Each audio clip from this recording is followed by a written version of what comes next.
আসসালামু আলাইকুম। Good morning. Good morning. চা খাবে? আসো, গরম পড়েছে, তাও চাও খেতে হবে।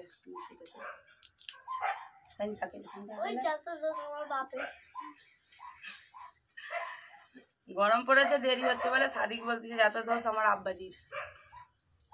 আব্বাজি কি করে মানে রান্না হয় না, 10:30 বাজে। আমার যদি বিরিয়ানি করো, নানিরা নেই, নানিরা বিয়ে বাড়ি গেছে, মামার শ্বশুর বাড়ি গেছে, বললো বাড়ি ফাঁকা। আমাদের তো মানে ঈদ দিন কোথায় যাওয়া হয়নি, নতুন বাড়ি করা হয়েছে, মানে এখন গুছানোই হয়নি।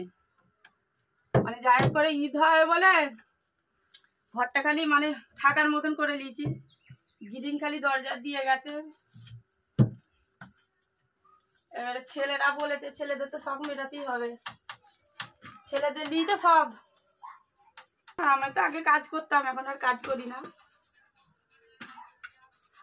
সাদিকের আব্বাজি করে, সাদিক সাইন করে।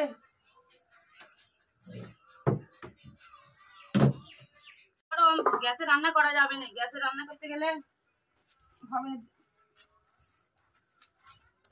এখন রান্নার জোগাড় হচ্ছে, রান্নাঘর হয়ে এনে গরমের তারে ডাইরেক্ট করে একটা বাইরে এখন করে রেখেছি।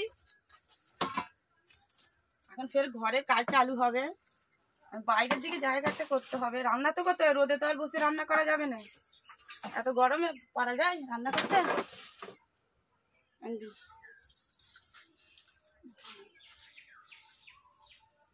তাই রোদে রান্না করতে গেলে রোদে রান্না করে, রোদে বেইরে ঈদের কেনাকাটা করতে যে যা গরম।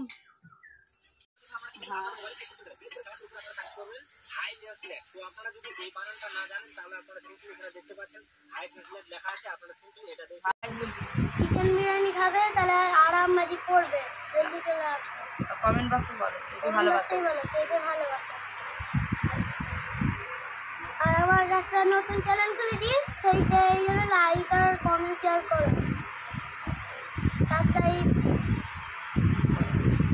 বলো করো। ওই তো বললাম, আমি তো বললাম সাদিক বিরিয়ানি খেতে শখ করেছে, সাদিকের তারে করা হয়েছে, কিন্তু খাই না সাদিক। ভাতও যদি খেত তাহলে দেখো পয়সা নেবে।